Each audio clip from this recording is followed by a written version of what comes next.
السلام عليكم البنات، نتمنىكم كاملين تكونوا على خير وبخير. اليوم جيت نبارطاجي معكم واحد الوصفه اللي اكيد غادي تعجبكم الا جربتوها، حيتاش انا حمقتني واللي معايا في الدار حتى هما حمقاتهم واعرين بزاف. المهم هنا جيت نبارطاجي معكم الكريب المالح كيفاش كنعملو انا في الترموميكس. غادي نكتب باطا كريب. هنا في الترموميكس يطلعوا لك بزاف الانواع ديال لاباط ديال الكريب. المهم انا عندك في الاولى حيت فيها لي في بزاف، زعما لافي بزاف. هنا كتلقاو 5 10 15. المهم انا كندير 5 حيت كافيه بالنسبه لي. هنا لي زانغريديو اللي طالبين صراحه دي زانغريديو كيجيو واعرين، يعني تقدروا نتوما ديروهم ماشي ضروري الترموميكس، تقدروا ديروها في الخلاط الكهربائي. كتعملوا المقادير اللي كتبين هنايا: 25 غرام ديال الزبده، 300 غرام ديال الحليب، 130 غرام ديال الطحين. المهم غادي نبدا طريقه التحضير. شوفوا واخا داير لك 5 ديال الوحدات، ولكن راه كتجيب لي انا اكثر من 10 الوحدات. هذاك الشيء اش كنعمل 5 المقادير 5 كتجيني هي هذيك. غنجيو غادي نعملوا الميزان باش نعبروا. 25 غرام ديال الزبده، واخا كتجيك المقياس كثر كيمكن لك تحيد وحده ولا جوج من تما حتى كيولي لك يعني 25 غرام. صافي هنا كندوبوا الزبده كندوبوها اي شحال ما كان عندك الزبده، 25 غرام 50 غرام اي زبده بغيتو تذوبوها في الترموميكس كتذوب في ساعه. 2 دقائق حراره 70 صافي وفيتيس 2. كندوزو كنعملو 300 غرام ديال الحليب، اي حليب عندكم. يقدر يكون عندكم اونتي ماشي اونتي، المهم انا كنعمل مره اونتي، مره الحليب اللي سون لاكتوز، مره الحليب اللي عادي. المهم هنا غادي نديرو 300 غرام ديال الحليب، غنديرو سويفون، غنديرو 130 غرام ديال الفارين دوبلي، عندنا تيب 45 متعدد الاستعمالات.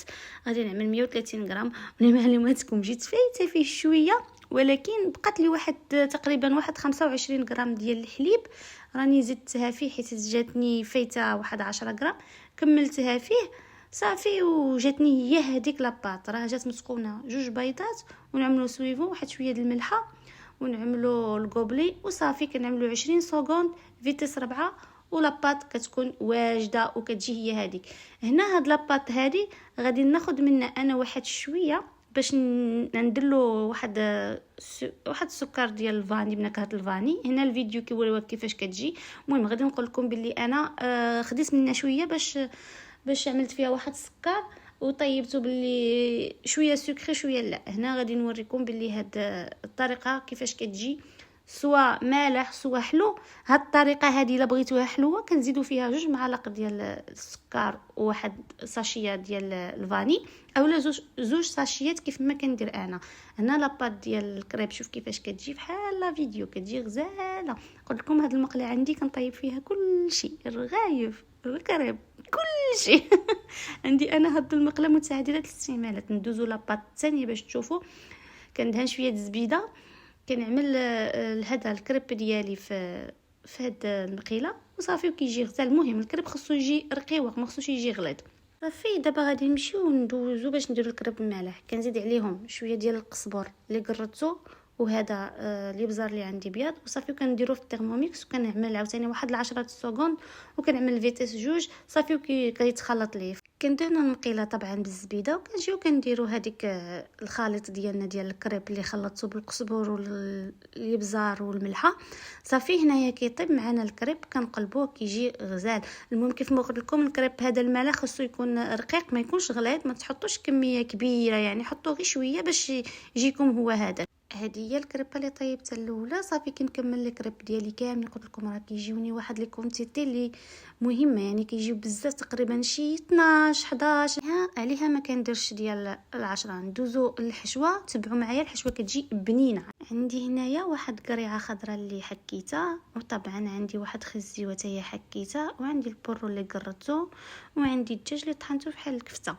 المهم العطريه راه هي باينه، الملحه الابزار الثوم بودر، وعندي الحمراء والخرقوم وشويه ديال القزبر اللي وريقات. في المقيله طبعا غادي نديرو الزيت البلديه، كتجي بنينه بالزيت البلديه صراحه. وكنشدو ديك البورو كنحطوه فيها باش يطيح شويه ويتشحر مع الزيت البلديه. متى كتسخن شويه الزيت ماشي ديك الساعات كنحطو. كنجيو كنضيفو القرعه اللي حكيتها، وموراها كنجيو كنضيفو الخيزو. صافي هنايا كنجيو كنخلطوا الحشوه مع بعضيها حتى كتخلط مزيان وكنحطها تشحر. صافي كنغطيها شويه ماشي بزاف، راه ما تنساوهاش حيت انا هنا نسيتها كانت عليا تلصق لي.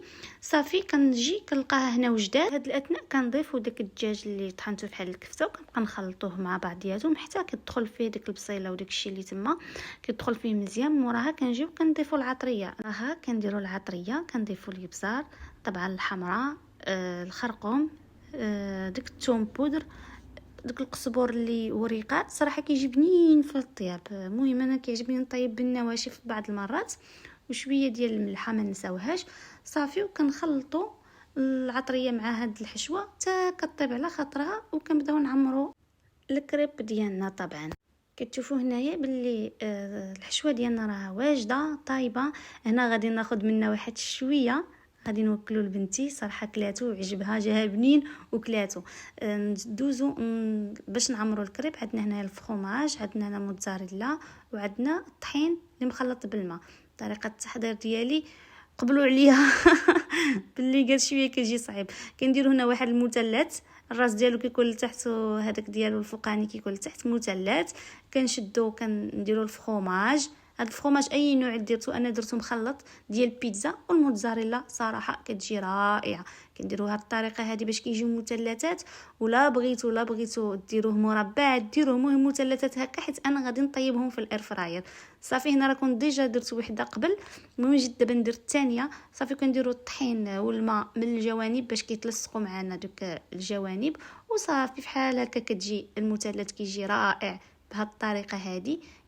صافي هي واجده كتجي غزاله. نزيد معكم وحده اخرى كنعملوا هذا المثلث بهذه الطريقه، مثلث. شوفوا الحشوه تقدروا تكثروا تقدروا ما تكثروش، ولكن يستحسن انكم ما ديروش بزاف ديال الحشوه باش الكريب كيكون صغيور بحال هكا باش يجيكم داك المثلث مسدود. ما كتعمل الحشوه كبيره بزاف ما كيتسد لكمش داك المثلث. كيجي الراس ديالو شويه مفتوح، ولكن راه ملي كيطيب راه كيجي يا سلام. كنبقى نضغط عليها من داك الجهه باش كيتزير وصافي، وكنسد وكنعمل عاوتاني الطحين من ديك الجوانب وكنسد عليا ديك المثلث كيجي غزال رائع. بهذه الطريقه هذه كنكمل الكريب اللي عندي كامل درتو، ما بقات عندي حتى وحده. شحال نقول لكم جاني شي 11 و11 كاملين درتهم، حيت وحده كانت عندي صغيره بزاف ما درتهاش. المهم بحال هكا كيجي المثلث كيجي رائع. وصافي وكندوزو وكنوري لكم في الطبيصل. شوفوا الا كانت عندكم شي طاوه مدوره بحال هكا ودرتوها فيه، هذاك المول ديال الفران درتوها فيه ودرتو فوق منه البيشاميل والفخوماج ودخلتوها للفران، كتجي كتحمق كتجي غزاله. هنا انا الكريب راه درت الظهر ديالو درتو هو الدخلاني باش من الفوق يجيني مزوق بحال هكا. كنجي كنستفهم في الاير فراير. فراير دغيا كطيب هادشي هذا. المعجنات خطيره فيه، سورتو هاد النينجا عندها ديك المود ديال المعجنات الصراحه كتجيبهم متقونين. وما كملتليش 10 دقائق حتى كانوا زعما داب لي داك الفخوماج حيت هما ديجا طايبين. ما زعما ما تحتاجش شي انها واحد الوقت كبير في الفران ولا في الاير فراير باش يطيبوا. هنا هادو درت هنا 4 تاعو لي هنا 4 وليه تاعو لي 3. هنا غادي ندير البيشاميل في هاد الربعه هذه حيت انا كيعجبني البيشاميل.